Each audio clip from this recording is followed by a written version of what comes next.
Welcome back to Cockle-a-Doodle Sports Thursdays. We're in Cunningham and Robert Clark. We just saw some football. We're switching gears totally right now. Yeah. From outdoors to indoors. We're talking squash. Where we have the coach of the Trinidad and Tobago squash team and Ryan Abraham, one of the players on the men's senior team. They're just back from the Cayman Islands where they were very successful. Men's title, women's title, overall title. First time in 29 years they have managed to capture titles at the Caribbean Squash Championships. And we spoke a little bit in advance of this, and you credited some of it. Mr. Glanfield is now the coach for the first time, having coached at World Juniors and so forth. You credited some of it down to discipline and a good attitude on the part of the team. Yeah, because something was wrong for 29 years. Well, it's true. When I first came here, I was told that the Trini team were famous for going to these tournaments and being friendly, the ones everybody loved, and liming a lot. This tournament, there was a lot more discipline. We didn't lime at all. We didn't go out the task ahead, and I think that shocked a lot of the players actually. So you're telling me now that the Trinidad and Tobago team went on tour and there was no liming until probably no liming at all. No liming at all. No. It didn't shock our players because our players were prepared for it, but it shocked all the other teams, which was quite good.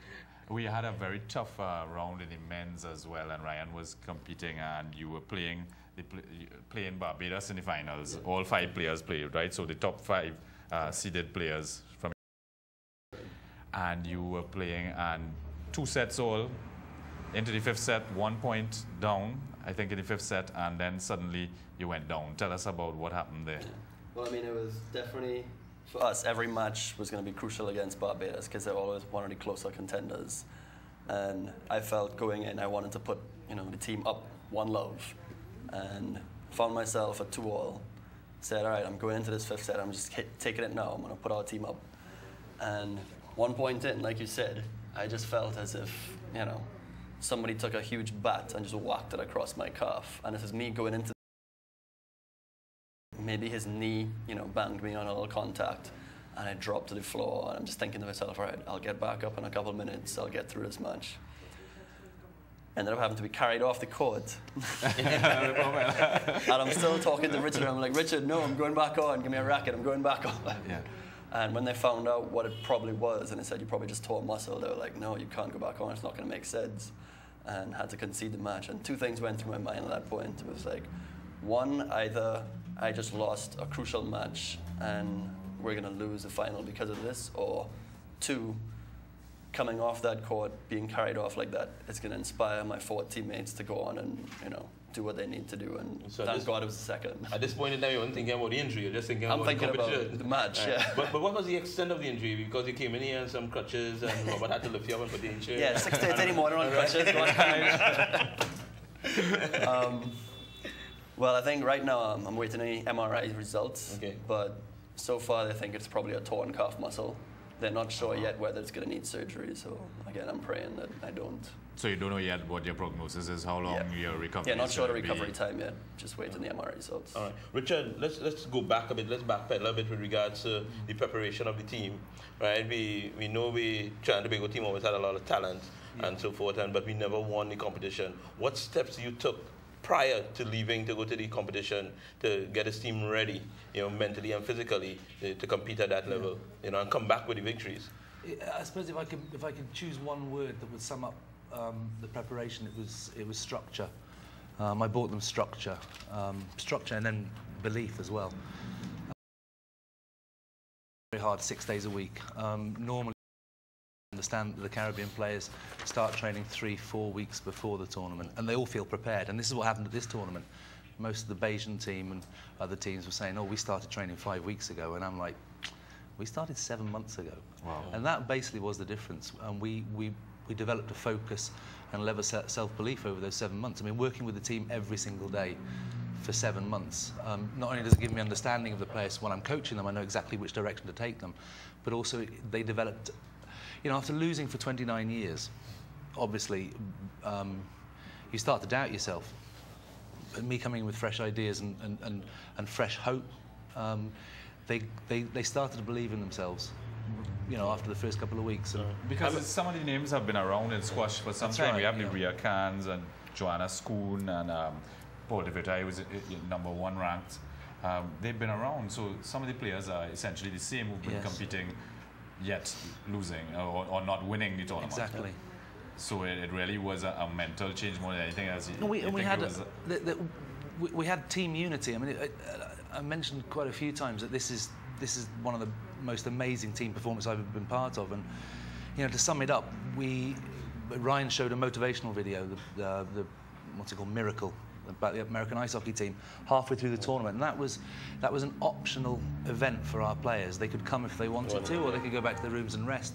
And every single one of the 18 turned up, and that basically summed up what we had. When all the other teams were on the beach and going out to fetes at night, our team was off their own backs. They were, you know, choosing to be part of the team, and that's the difference. Choosing to be part and being forced to be part of the two different, and they chose to be part. All right. Straying a bit, I'm interested in knowing your part to Trinidad and Tobago. How come you grabbed this team? Yeah. Complicated, but complicated. I left England 25 years ago to make a living coaching. I was in, if I can remember where I was, Holland for a year, Spain 7 years, France 8 months, Portugal 8 months, Cyprus 6 months, Malaysia 14 years, Peru 6 months, and Trinidad 7 months. All that coaching, yet you said that this was a really satisfying win for you. Very much so, yeah, very much so. This job was advertised about 2 years ago, and once I saw Caribbean, I thought, let's get on it. Let's do some of that. I think I'd be interested. Let's try that. Well, I met up with the Commonwealth Games in '98. I met up with Brian Jackson, who was our veteran representative, and he sold Trinidad to me. I already knew the word lime before I came here. So, right. So I thought. What was it like, Ryan, after you had the injury? There were still 4 men's games left after that. Did you see them, or did you? I made sure to see them. Very nice. Yes, after about the first 20 minutes of icing and stuff, I called Richard and I said, "Can you carry me over to the courtside? Just put a chair for me to put my leg up." And yeah, there was no way I was missing those matches. So I was there screaming and shouting. And once we had a physiotherapist. Well, we call her our team physiotherapist, which is like sports massages and stuff. Once she gave me the okay to take a beer and just relax after that, I was like, all right, just sat courtside, made sure I was heard and seen. And you think you could have beat him? Well, the thing is, last year I'd beaten him 3-0, so that's why I was kind of mad at my taking it in 3. That would have never happened. It's a final, so you can never expect it to be easy. And he had lifted his game a little bit since the last time around. Yeah. You've been around a while. You've been playing since you were under 16. I remember you in the Pelican days. We have played before. We were not telling you that. So you're doing this thing long time. You see, on that cover, he said, "I'm going to try it out." You say, "You want to come and say me squash? I never do that. I have a football game later. I cannot make it." You say, "Sure, because I'm going to try a little thing and see if I can make it." Duping us into thinking that. To the court next time. Yeah, we're out to the court next time around. Right. And actually, when we come back, because I went down to the court once. In the days of Richard Hart and those guys. Still around. He's still around? Yes. Oh, yeah. And I tried it a bit. It's very, very demanding. People think, well, look, hey, you're running up and down a football field. That's demanding. But squash, you had to be fit, man. Yeah. We're going to give you a little idea of just how tough it is when we come back, because we're going to have a look. I did go up to the squash court, as Wayne said, and had a little run around, not more than 5 minutes with Richard on the court. And it is... It's a tough game. It's a very demanding as well. Is this your first injury, squash-related injury? I would say first major injury. Yeah. Yeah, I've had some minor, hamstring strains. And what is your training like? Is it just mostly game practice, or you do shuttle runs? Well, I've been based up in the UK for the past year, so I've been doing. I came down to train with Richard for about a month and a half before the tournament. Practice, training drills, you do your own fitness work. We hold on that right now. We're going to come back to your training regimen and so forth. And that of the team, we're going to take a break. And when we come back, more squash.